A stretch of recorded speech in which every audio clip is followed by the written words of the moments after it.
All right, let's talk about something that, just a few years ago, was the absolute king of the financial world. It was a simple three-letter acronym, ESG, and it came with a huge promise: save the planet and get rich doing it. And boy, did the money follow, trillions of dollars. But today, that trillion-dollar brand is just vanishing. So what in the world is going on here? Why is Wall Street's favorite acronym suddenly getting ghosted? Well, the answer is a fascinating story, and it's got everything: politics, cold hard cash, and a massive strategic pivot by some of the most powerful people in finance. To really get this, you have to rewind and remember the hype. I mean, ESG, which stands for environmental, social, and governance, was everywhere. It was pitched as the future of capitalism, the ultimate win-win. The idea was simple: you could invest in companies that were doing good things for the world, and you'd actually make more money.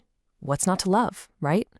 But flash forward to right now, and that same label is being quietly, methodically scrubbed from fund names, from marketing brochures, from corporate reports. And this isn't some big, loud announcement. It's happening behind the scenes, a strategic erasure across the entire industry. And if you follow the money, you see the story loud and clear. For the first time in over a decade, investors are actually pulling their money out of ESG-branded funds. We're talking billions of dollars. And you know the saying, money talks. When it screams that loudly, Wall Street has no choice but to listen.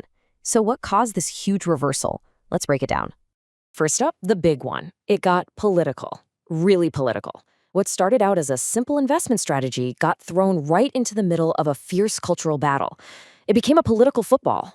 Especially in the United States, ESG got branded as woke capitalism and became a major target in the culture wars. You had Republican-led states like Texas and Florida yanking billions of dollars in state pension money from investment firms they accused of being too ideological. The main charge? That these huge asset managers were basically boycotting vital industries like oil and gas. The political pressure became absolutely immense. And if you need one quote to understand just how intense this backlash got, this is it. Larry Fink, the CEO of BlackRock, and for a long time the biggest ESG champion on the planet, came out and said he's stopped using the term because, in his words, it has been entirely weaponized. I mean, wow, that is a massive retreat from the most powerful player in the game. But listen, it wasn't just politics, not at all. There was another, maybe even bigger problem: the cold, hard financial reality. The performance just didn't always live up to the hype. And here's the bottom line. For a really critical period, a whole lot of these ESG funds were actually doing worse than the broader market, like the S&P 500. So for all those investors who were promised they could do good and beat the market, this underperformance felt like a major broken promise. So you have to ask, why did they underperform? Well, a lot of it came down to what was actually inside these funds. Many of them were packed to the gills with tech stocks, but they had very little invested in the energy sector.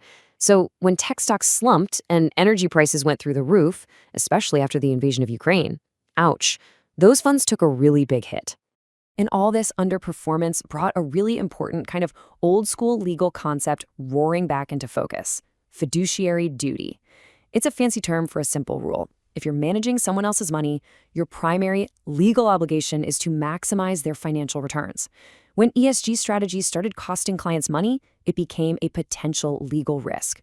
The priorities snapped right back to the basics: just deliver the best returns, period. Okay, so we've got politics and performance. The third major driver was that regulators started paying much closer attention, and it totally changed how companies talked about their green credentials. This regulatory pressure caused this fascinating shift in behavior. For years, the industry was accused of greenwashing, companies making loud, sometimes exaggerated claims about how environmentally friendly they were. Well, the pendulum swung completely to the other side, to something called greenhushing. It's the total opposite: a strategic decision to just stay quiet about your sustainability goals, to avoid being criticized by anybody.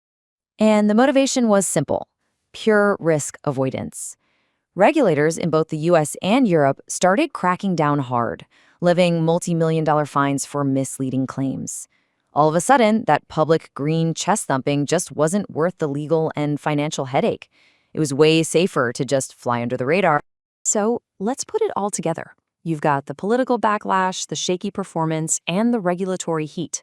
The ESG brand became toxic, but the ideas behind it didn't just disappear. Instead, Wall Street did what Wall Street does best. It started what's now being called the Great Rebranding. The evolution here is actually pretty simple. It's a three-step process. First, you had the big, broad ESG label. Second, that label ran into a wall of backlash and scrutiny. So third, the industry adapted by rebranding. The core ideas are still there. They've just been repackaged into something much more specific and way less controversial. So instead of a generic ESG fund, now you're much more likely to see things like energy transition funds or climate resilience portfolios. The industry basically shifted from a vague values-based label to very specific theme-based investing. It's the same destination, just with a different, less politically charged roadmap to get there. And this whole new approach really comes down to one word: materiality. The question is no longer, is this company morally good? The question now is, how will climate risk or supply chain disruption materially impact this company's bottom line? It's a fundamental pivot from talking about morals to talking about math. So here we are. The ESG brand, with all its hype and baggage, is effectively gone.